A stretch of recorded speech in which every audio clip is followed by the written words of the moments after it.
Everyone assumes Palmyra was a merchant's paradise. The archaeological record says something far grimmer. Palmyra, 1st century CE, a desert oasis in what is now Syria, sitting at the crossroads between Rome and the Parthian Empire. For decades, historians treated it as a golden middle ground, a thriving trade hub where East met West, where common people lived in relative comfort and safety. The narrative was clean. Caravans arrived. Merchants prospered. Citizens enjoyed the wealth trickling down from above. This is the story in most textbooks. Excavations beginning in the 1930s reinforced this view. The temples were monumental. The streets were wide. Inscriptions mentioned wealthy families, slave ownership, substantial landholdings. If you were a merchant or a minor aristocrat, Palmyra looked like a reasonable place to build a life.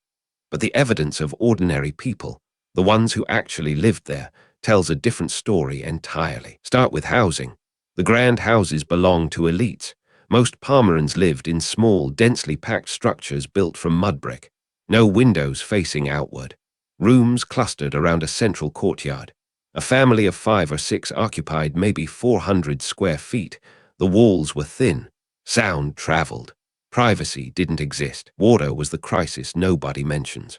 Palmyra sits in a desert. The oasis provided it, yes, but transporting water to homes meant labor. Most ordinary households didn't have indoor access. They queued at public fountains.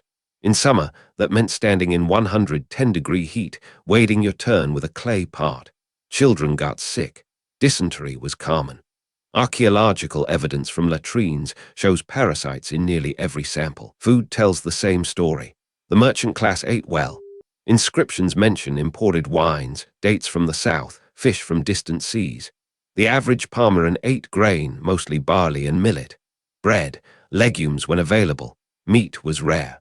Analysis of bone deposits shows most common people ate mutton or goat only a handful of times per year. Protein deficiency was baseline. Work. Most Palmyrans didn't own businesses. They worked for people who did. Camel handlers, stone workers, textile dyers, laborers hauling goods through the bazaar. The work was seasonal. When caravans didn't arrive, income stopped. There was no safety net. No guild protection like you'd find in larger Roman cities. Unemployment in the off-season was structural. Slavery. Here's where the inscriptions become crucial. They mention slaves constantly, not as a marginal detail, as a standard feature of even modest households. A family with enough wealth to own a mud brick house often owned 1 or 2 enslaved people. They performed domestic work, childcare, heavy labor. The enslaved population may have been 15 to 20% of the city. Nobody talks about this when they describe Palmyra's prosperity. Healthcare didn't exist for ordinary people. A physician lived in Palmyra, we know from inscriptions. He served the wealthy. A common citizen with an infected wound, a broken bone, or a fever had access to folk remedies and prayer. Infant mortality was catastrophic. Skeletal remains suggest roughly 40% of children didn't survive past age 5. Women had almost no documented presence in official records. Inscriptions mention male merchants, male property owners, male priests. Yet women made up half the population. They were likely confined to domestic work. Marriage was early, often in the early teens. Childbearing started young and continued frequently. The physical toll was severe.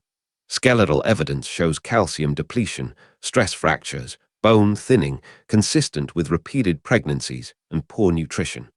Now the reversal. This wasn't chaos. It wasn't a failed city. Palmyra's ordinary citizens lived within a system that worked, just not for them. The caravan trade genuinely enriched the elite. Public temples were maintained. The city walls were defended. Taxes flowed to Rome. For the 80% of people without property or status, this stability meant something different, predictable hardship. What made Palmyra function wasn't merchant optimism. It was resignation.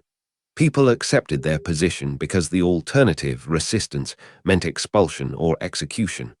They had children, maintained households, worked seasonal jobs, and died young, not from catastrophe, from the slow accumulation of small deprivations. The real Palmyra wasn't a golden crossroads. It was a functioning extraction machine. Wealth moved upward. Labor moved downward. And the people in the middle, the ones whose names we'll never know, adapted to it with the same quiet persistence that ordinary people have always shown when the world demands it. Subscribe. Every week, we uncover what daily life actually looked like for forgotten people in history.